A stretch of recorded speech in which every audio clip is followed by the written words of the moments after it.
Então, lição 5, lição de hoje, a pia de bronze, lugar de purificação. O texto áureo diz assim: vós já estáis limpos pela palavra que eu vos tenho falado. João 15, 3.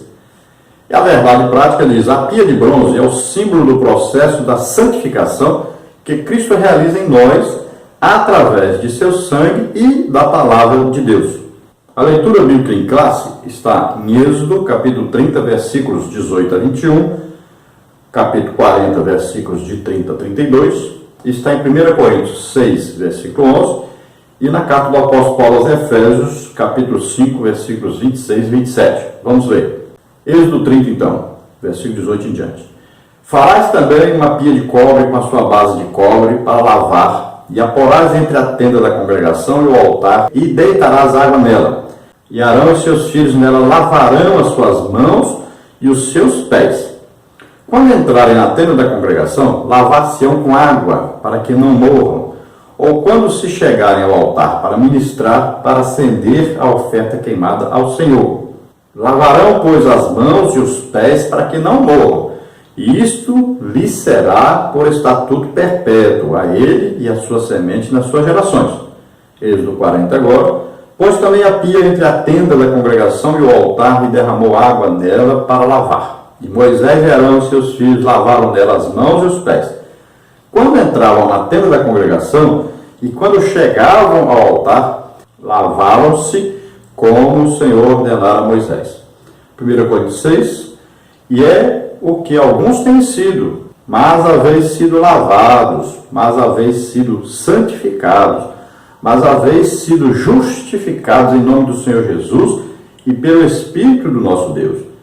Efésios 5 agora, para a santificar, purificando-a com a lavagem da água pela palavra, para a apresentar a si mesmo igreja gloriosa, sem mácula, nem ruga, nem coisa semelhante, mas santa e irrepreensível. Então vimos aí várias referências, ao sentido material, aí a pia de cobre, com a sua base de cobre. Não vimos aí escritas medidas. Encontramos na Bíblia algumas medidas que nós vamos passar para os irmãos. Veja que também não existe aí uma altura, Então nós vamos passar aí o que nós entendemos sobre isto durante a lição. Nós encontramos em 1º livro de Reis 7:39 uma medida que nós podemos adotar. Podemos adotar ou não, mas lá diz 4 côvados, que seria aí o diâmetro, então, dessa pia.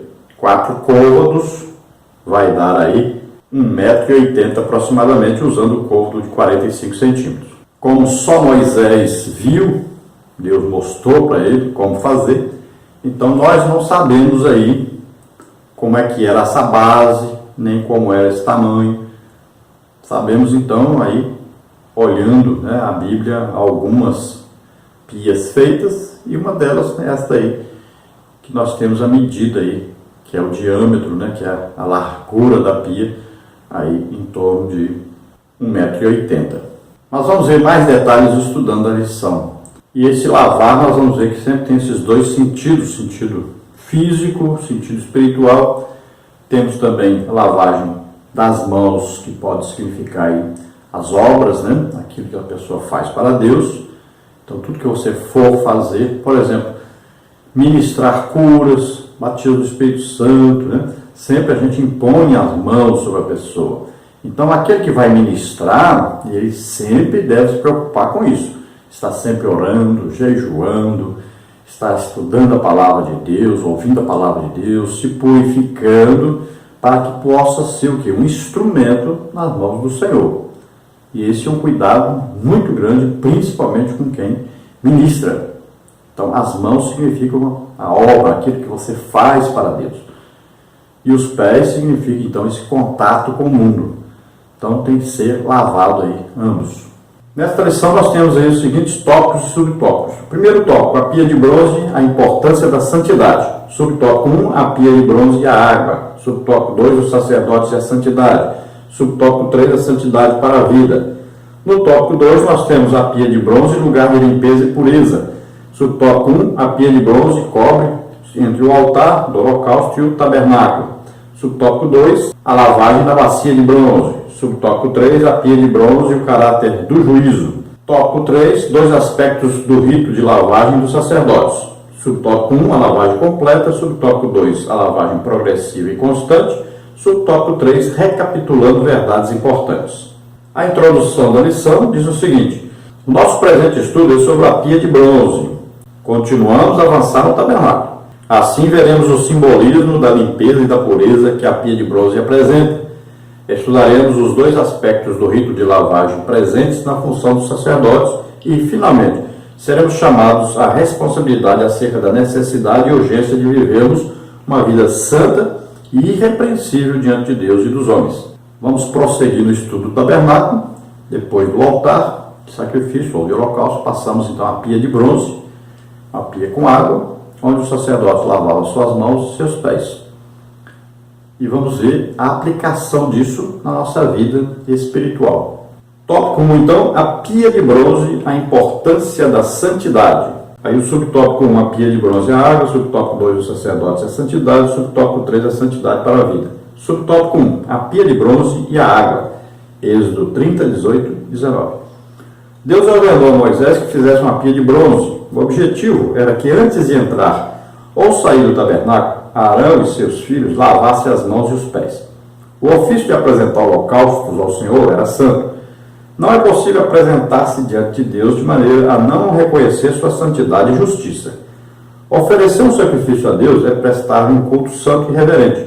Não podemos perder o senso de piedade e reverência diante de Deus. Por isso, nossos cultos, bem como nossas vidas, devem refletir a santidade de Deus. Primeira Epístola de Pedro, capítulo 1, versículos 15 e 16. Então, como vimos, Deus exigiu que Moisés construísse essa pia de bronze. E a norma para se usar a pia era a seguinte: quando entravam no tabernáculo, se lavavam. Para ministrar no altar de sacrifício, se lavavam. Toda vez que fosse feito um sacrifício lá dentro, também na parte coberta, tinha que primeiro, antes de entrar, tinha que se lavar. Então, eram normas para o uso da pia. Lavar o quê? Os pés e as mãos. E como a Bíblia diz que tudo que tocar no altar é santo, né? Então, santidade era exigida. Então, esse lavar aí, o sacerdote entendia que ele tinha que lavar para o quê? Para se purificar, para se tornar limpo. Quando ele estava fora do tabernáculo, ele estava impuro. Quando chegava, tinha que se limpar. Quando ele tocava um animal morto, tinha que lavar-se para se limpar. Tocava o sangue, tinha que se lavar. Ia ministrar, o altar era santo, tudo ali no tabernáculo era considerado santo. Era de Deus, coisas que foram construídas para uso exclusivo para Deus, inclusive os sacerdotes. Tanto é que a herança deles era Deus.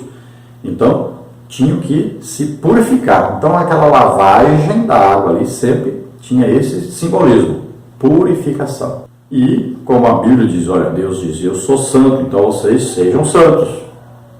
Então, toda vez que se chegava à presença de Deus, tinha que se purificar antes. E assim a nossa vida cristã. Nós vamos orar. Como é que Deus vai ouvir a nossa oração? Primeira coisa, pede perdão pelos pecados, se arrepende. Tem que se limpar primeiro. A primeira oração que o crente sempre deve fazer é arrependimento. Depois é que continua as outras orações aí, né? Tem oração de agradecimento, louvor, adoração, tem petição, né? Tem intercessão, entrega, transferência, tanto tipo de oração.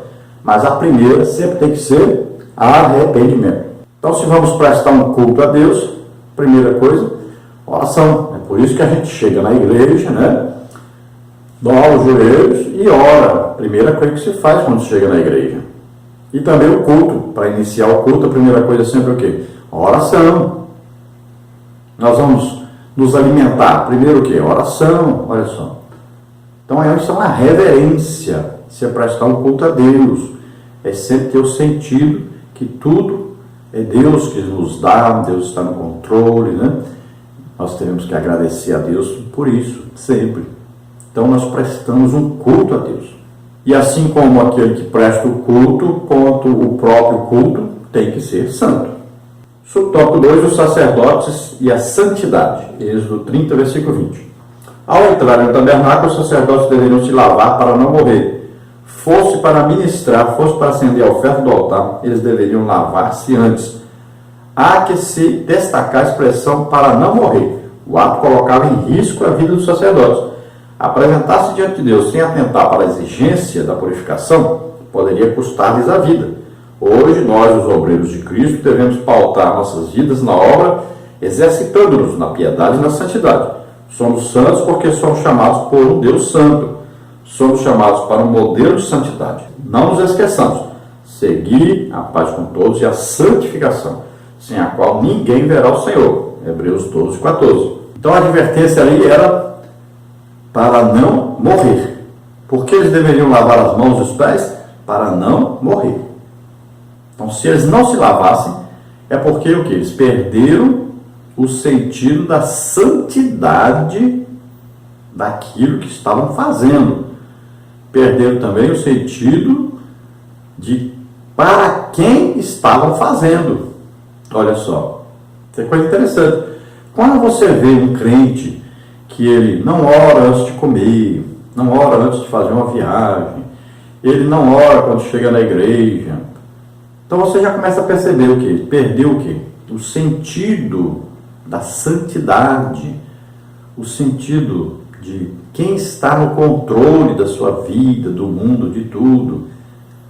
O crente que não ora é porque ele não tem esse sentido da santidade que ele próprio tem que viver e da santidade exigida por aquele que o salvou.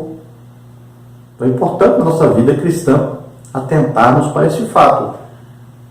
Sempre que nós oramos, né, sempre que nós lemos, ouvimos a palavra de Deus, temos que ter esse sentido de purificação para o quê? Para estarmos em contato com Deus. Subtópico 3, a santidade para a vida, Êxodo 30, 21. O versículo 21 traz-nos a ideia de um pacto perpétuo a respeito do rito de lavagem de purificação. Esse rito seria um estatuto perpétuo para os sacerdotes. Disso dependeria a vida deles. Viver a vida de maneira santa, separada, única e exclusivamente para Deus é a vocação de todo obreiro chamado para a sua obra. Santidade ao Senhor gera espiritualidade profunda. Santidade ao Senhor gera uma vida de compromisso com Deus. Santidade gera vida no altar de Deus.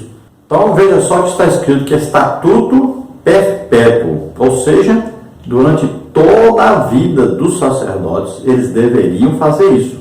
Todo o tempo eles fariam isso. Lavar as mãos e os pés toda vez que entrasse no tabernáculo, toda vez que fosse acender o fogo no altar, toda vez que entrasse lá dentro também na parte coberta, sempre eles deveriam se lembrar que tinham que se lavar. E olha que lá dentro ainda tinha que colocar a roupa própria, né? Não entrava lá também com a mesma roupa que se usava lá fora para fazer os sacrifícios. Então, tudo bem organizado, tudo de maneira santa e irrepreensível. Aí nós temos que entender que na nossa vida cristã também é assim. É perpétuo, quer dizer, durante toda a nossa vida cristã, nós temos que atentar para a santificação, para a lavagem da água, que é o quê? Ouvir a palavra de Deus, prestar atenção a essa palavra e obedecermos essa palavra. Não adianta nada também ouvir e não obedecer. Então olha aqui, a vida deles dependia disso. Se eles não fizessem isso, morriam. Assim também o crente. Se você não estiver ouvindo a palavra de Deus, não estiver orando continuamente, todo dia, você vai morrer aos poucos. Tem muito crente que hoje você vê a vida dele e ele está se apagando cada dia mais, está morrendo. Devido ao quê? Falta de ouvir a palavra de Deus, falta de oração, falta de vida cristã. É preciso congregar. Pode olhar, você vê hoje que está na moda aí o negócio aí de congregar pela internet, né? As pessoas não vão para a igreja, muitos jovens estão fazendo isso. E também os adultos, muitos têm feito isso. Aí o que acontece? Você vai conversar com essas pessoas e você vê que eles estão praticamente desviados do Evangelho. Por quê? Só ouvem o que querem e entendem como querem também. Não vão para a igreja. Não ouvem a repreensão do Senhor. Não ouvem o ensino do Senhor. Não ouvem a doutrina do Senhor. Então, o que a pessoa faz hoje? Ele vai para a igreja, quando ele ouve uma mensagem que não agrada a ele, que ele deveria se arrumar, se consertar, o que ele faz? Ao invés de se consertar, ele muda de igreja. É o que está acontecendo hoje. As pessoas estão mudando de igreja, de 6 em 6 meses estão na igreja diferente. Então, a mensagem de Deus tem que ser ouvida e entendida e colocada em prática. Tem que provocar em nós um arrependimento, uma mudança de vida.